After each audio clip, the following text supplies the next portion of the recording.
very shortly about the question if it's easier to make a revolution in democratic countries or in dictatorial regimes. I don't know, but what we are seeing in the Spanish state right now, in the movement, in the Indignados movement, is that people are realizing that they are not really living in a democracy, and the level of repression is lower than in a dictatorial regime. So, I don't know. Well, and about if it will be possible a revolution in Catalonia and about the regions of the nations in the Spanish state. Well, it was a revolution in Asturias in 1934, and it was a revolution in Catalonia in 1936, and now in the rest of the Spanish state. But anyway, we know that the enemy we are fighting is the state. That's why we are building an organization, a revolutionary organization, in a state level. In June 19, a few days ago, 1 million people were marching in the streets all around the Spanish state. And it's amazing how the media, international media, English media, is hiding all this movement from all the people. They are not telling anything, and we are in the middle of a historic moment in the Spanish state.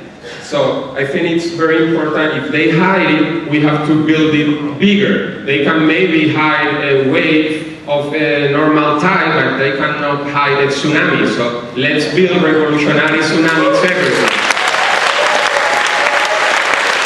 And to build this movement, it's very, very important to be organized in the radical left. We are seeing this in the Indignados movement, where we, the revolutionaries, are there, the assemblies are working better, the demonstrations are working better, are better ideas in the assemblies, the connection with the unions are working better, so it's very, very important to be organized. And that's all. Hasta la victoria siempre. Alex in his speech stressed how different may the situations be in different countries in terms of what the radical left is and what it's doing. But that's correct. But I would like to say that from the interventions and from talking with comrades here in London the last days, I've seen how the crisis is homogenizing the situation in a way. The debates, the discussion is becoming more and more common in terms of what are the tasks in front of us. Building the rank and file, being part of the movements, even if they are not of new movements that erupt because of the crisis, and trying to shape them and connect them to the organized working class. The second thing, I'd like to answer the question about if revolutions in democracies are harder than the revolutions in dictatorships. I think the answer is negative. I think it needs a lot more courage to organize a revolution in a country like Egypt or like in Bahrain than to organize it in a democratic country. I think we should know that we are privileged to have political space and trade unions in which we can organize and we can prepare ourselves. At the same time, I'd like to remind, we should remind ourselves that what happened in the 30s and that the democracies turned into dictatorships in many countries around Europe. And in Greece, the Republic turned into dictatorship in 1936. So the crisis puts much pressure on democracy itself. In Greece, we have seen signs of like that. One of the first decisions of the government after the crisis was that the finance minister in Greece was able to sign bills without consulting the parliament, for example. These are signs that when capitalist democracy faces a crisis and faces a movement, it's going to be a problem for democracy itself. The third and last point, I'd like to use the intervention of Judith and Volker. Judith talked about the danger of fascism, and Volker talked about how important it is to have an independent revolutionary corps to organize. In Greece, in the last year, in 2011, we had many attacks of fascists against migrants. And there were parts of the left that were saying we shouldn't focus on that, because at the same time we had a big movement in the strikes movement and a whole movement against austerity. It was a very, you can understand how wrong is that direction, to let migrants getting beaten up in the neighborhoods at the same time there were strikes. So it was important for the revolutionaries to be independent. And it is important for the revolutionaries everywhere to be independent in order to organize their own initiatives. In Syntagma, we managed to organize, to bring in migrants in the square and be part of the movement, and to organize a separate assembly for the migrants in Syntagma Square. Actually, last week we had a cricket match in the occupied Syntagma Square by Pakistani immigrants, in order to show everyone that migrants are part of the movement and they will contribute. I'm hoping if I go really quick here, I can read something which I've been dying to read to people. We'll see how I do on time.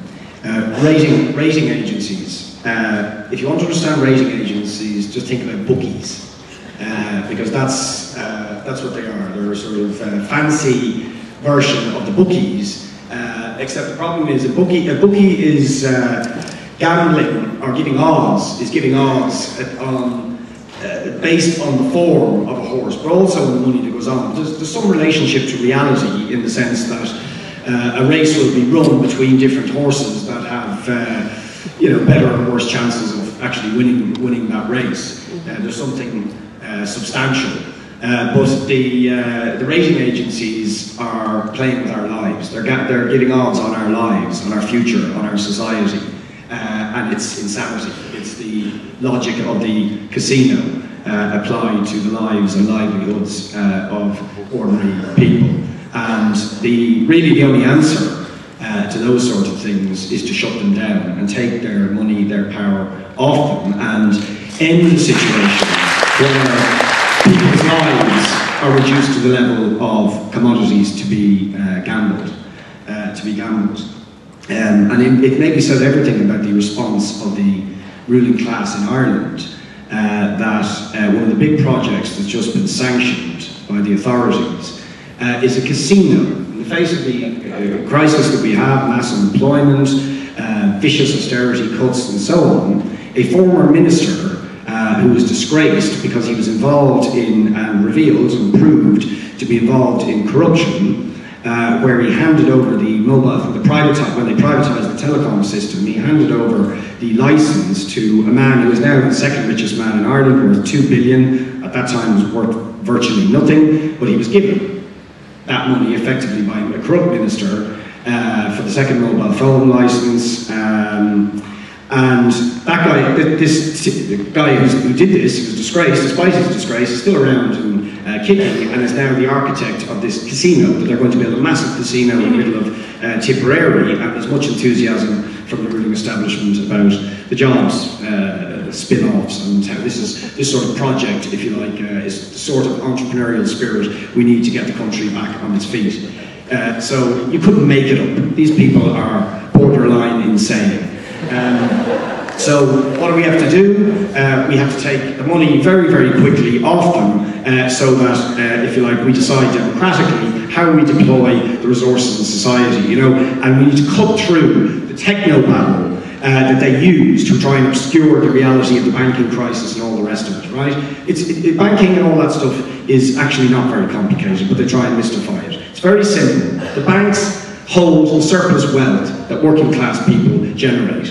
They want that privately owned, they want it completely severed from any control that we might exercise over what is done with that. These resources, which are the things you need to develop society, to invest in society. Those things should be invested in infrastructure, in strategic industry that benefits people, in our public services, in making society a better place for the people who live in it. They just want to make money out of it and gamble out of it. It's very, very simple, so we have to take the wealth off them. Just on the question of leaders and so on, and parties and elections and whatnot, I mean, just to repeat, all that the parliamentarians can do is be tribunes, if you like, the trumpeteers. But the real forces, the cavalry, is the people on the streets. They're the ones who make the change. If they're trying to close your hospital, if they're trying to sack you, if they're trying to cut the vital services that you need to sustain yourself, if they're trying to repossess your house, an election just won't cut it. Telling people to wait 4 years' time and hope that somebody making speeches in Dáil or having a certain arithmetic in the Parliament is going to change it, it's not, right?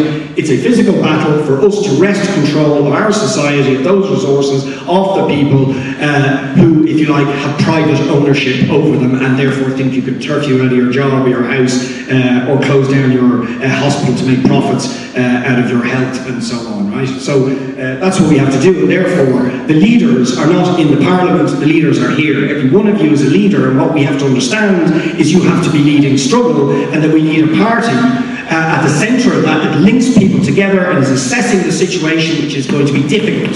There's going to be lots of up and downs. We can't go up and down with the movement. We need to be navigating a strategic path through this very turbulent terrain, which is the process, the protracted process of revolution. If we're to escape this mad system. Can I just read this quote? It's very good.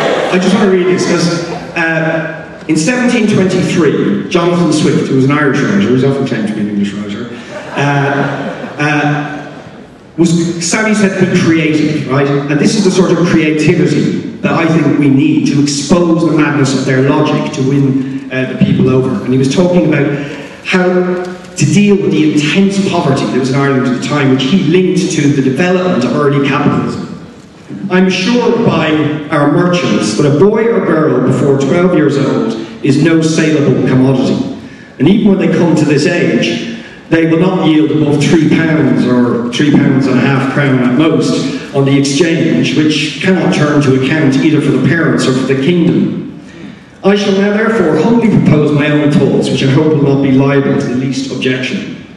I've been assured by a very knowing American of my acquaintance in London that a young healthy child, well nursed, is at a year old a most delicious, nourishing and wholesome food, whether stewed, roasted, baked or boiled. And I make no doubt that it will serve equally in fricassee or ragout. I do therefore humbly offer to public consideration that of the 120,000 children already computed, 20,000 may be reserved for breed, whereof only 1/4 of the part be males, which is more than we allow to sheep, black cattle or swine. And my reason is that these children are seldom the fruits of marriage, a circumstance not much regarded by our savages. Therefore, 1 male will be sufficient to serve 4 females. That the remaining 100,000 may at a year old be offered in sale to the persons of quality and fortune through the kingdom, always advising the mother to let them suck plentifully in the last month so as to render them plump and fat for a good table. A child will make 2 dishes as an entertainment for friends, and when the family dines alone, the fore or the hind quarter will make a reasonable dish, and seasoned with a little pepper or salt, will be very good boiled on the 4th day, especially in winter. I've reckoned upon a medium that a child just born will weigh 12 pounds, and in a solar year, if tolerably nursed, will increase it to 28 pounds. I grant this food will be somewhat dear, and therefore very proper for landlords, who, as they have already devoured most of the parents, seem to have the best title to the children. That's the logic of capitalism. Let's fight towards generation. Now, Richard, that's just cheating. You're hard enough to follow anyway. But supercharged with Dean Swift, it's completely impossible. But I'll try. I just want to make a couple of points. I'm afraid I don't completely agree with what Nikos said. It's absolutely true that we're living under a global crisis that has a homogenizing effect, and we can see that in the way in which the different the different struggles, above all Egypt, become reference points elsewhere. But nevertheless, the crisis is mediated by very specific social and political structures in the capitalist democracies like Britain and France and Greece as well. In particular, the structures of bourgeois democracy themselves involve a whole series of institutions, of which the most important are the trade unions and social democracy, that act as a way of containing struggles. So, of course, it's true that the costs odds of being a revolutionary in Egypt or Syria or somewhere like that are much higher than the costs of being a revolutionary in Britain or Ireland or Greece or somewhere like that. But as we see very clearly with the revolutions in Egypt and Tunisia, in those societies the ruling class lack the sort of absorptive buffers that exist in countries like Britain and so on. That doesn't mean that revolutions can't and shouldn't and won't happen in countries like Britain and Ireland and Greece, but there are complexities which arise from the specific ways in which the capitalist classes have developed institutions to mediate their domination and incorporate resistance. And it's important for all sorts of reasons to understand that. That's one point. The second point, I think as Karim said, isn't it important to have an electoral expression of some sort for revolutionary and radical left parties? That's absolutely right. In the case of here in Britain, it's not for want of trying that we don't have a particular... There is the Trade Union and Socialist Coalition, of which what we're part, which does bring together forces on the radical left to stand in elections. You know, we have tried to build something stronger and more effective. It hasn't worked out very well, and therefore we're very envious of people like the Irish comrades. But the point that was made, that I made in my introduction, and that Richard and Folkert and a number of others have made, is really, really important. It's important to fight for the integration of intervention in elections to all the other activities of revolutionary parties, and in particular to treat the electoral struggle as one front of the class struggle and not by any means the most important front. And the failure of many parties of the radical left to recognise this, for a variety of different reasons, it takes expression in different forms, is disabling. So we have to avoid that. And we have to see us, above all, as people, as organisations that are fighting to lead and shape the movements that are emerging to stand against the juggernaut of austerity. And I emphasise organisations.